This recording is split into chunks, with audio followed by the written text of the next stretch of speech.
গল্প হবে, গল্প হবে, ইসলামিক গল্প। তোমরা যদি শুনতে চাও, দল বেঁধে বসে পড়ো। রমণীরা, তোমরা কেমন আছো? ভালো আছি। আচ্ছা, গল্পের পরবর্তী পর্ব শুরু করছি। তোমরা মন দিয়ে শোনো।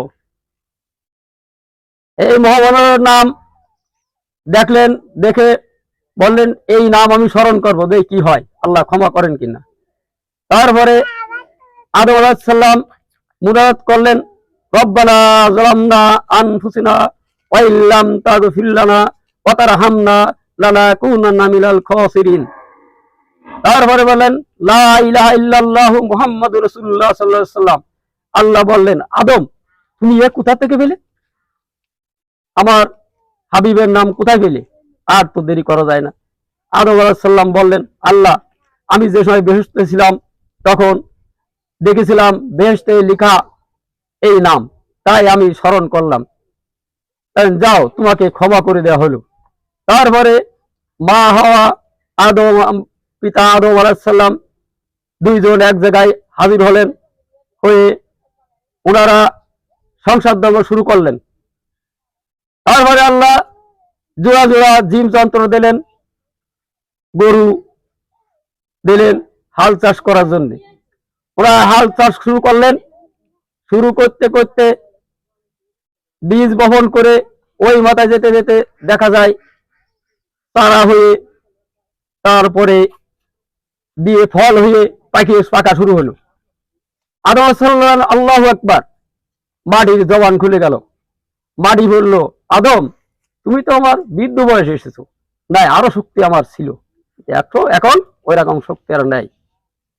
তারপরে আদম আলাইহিস সালামের সন্তানি হওয়া বেরল, হাওয়া আলাইহিস সালাম, আদম আলাইহিস সালামের প্রথম সন্তান। জোড়ায় জোড়ায় সন্তান হতে লাগলো। প্রথম সন্তান কাবিল আর হালিমা, দ্বিতীয় সন্তান হাবিল আর আকলিমা। তখন ওনাদের একটা হিসাব ছিল যে বড় জোড়ার মেয়ে আর ছোট জোড়ার ছেলে এই সাথে বিবাহ দিতে হবে, আল্লাহর হুকুম।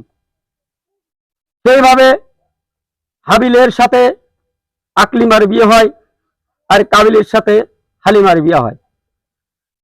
এই বিয়ে অবস্থা থাকতে থাকতে একদিন ওরা দুই ভাই বলা বলি করলেন যে ভাই চলো একটু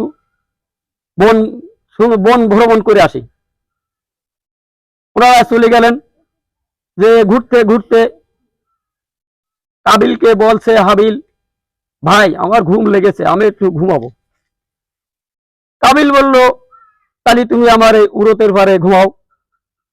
যখন ঘুম এসে যায় তখন ইবলিস শয়তান বুড়ো সেজে এসে বলে, তুই ওকে মেরে ফেল, তোর সাথে যে জোড়ার মহিলা মেয়ে ছিল এত সুন্দরী, আর ওর জোড়ার সে মেয়ে বেশি ভালো না, তাই তোর সাথে ওই সেইটা দিয়ে দিয়েছে বিয়ে, আর তোর সাথে যেটা ছিল তাকে তোর ভাইয়ের সাথে বিয়ে দিয়েছে। তা তুই ওই একটা পাথর দিয়ে ওর মাথায় বাড়ি মার, ও মরে যাক। পাথর দিয়ে বাড়ি মারলো, মারে হাবিল মারা গেলেন। গেলে কি করবে, ইবলিস তো ধোঁকা দিয়ে চলে গেল। তারপরে ভাইয়ের গলায় জড়াই করে নিয়ে কাঁদতে লাগলেন। কাঁদতে কাঁদতে চলাফেরা করে, দুর্গন্ধ হয়ে যায়, কিন্তু সে মারি যা চলতা কেউ জানে না, বোঝে না।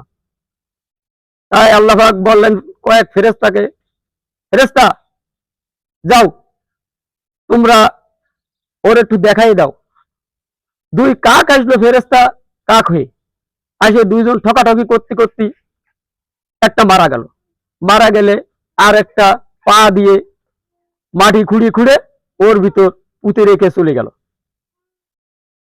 তাই দেখে কাবিল ভাবলো যে আজ তাহলে আমি এই করবো। কাবিল মাটি খুঁড়ে ভাইকে মাটি দিয়ে কান্নাকাটা করতে লাগলো। তারপরে শয়তান আবার হাজির হলো। শয়তান হাজির হয়ে মা আদম হাওয়ার মূর্তি বানালো, বানায় এক জায়গায় রেখে কাবিলকে বলল, দেখো তোমার মা বাপ কাঁদতে কাঁদতে তোমাদের জন্য এই অন্ধ হয়ে গেছে আর এর ভিতরে বসে রয়েছে, তা তোমার মা বাপের পুজো করো। তাই পুজো করা শুরু করলো। তোমরা কালকে সকালবেলা চলে আসবা, তাহলে ভালো থাকো, সুস্থ থাকো, ইনশাল্লাহ কালকে আবার হবে।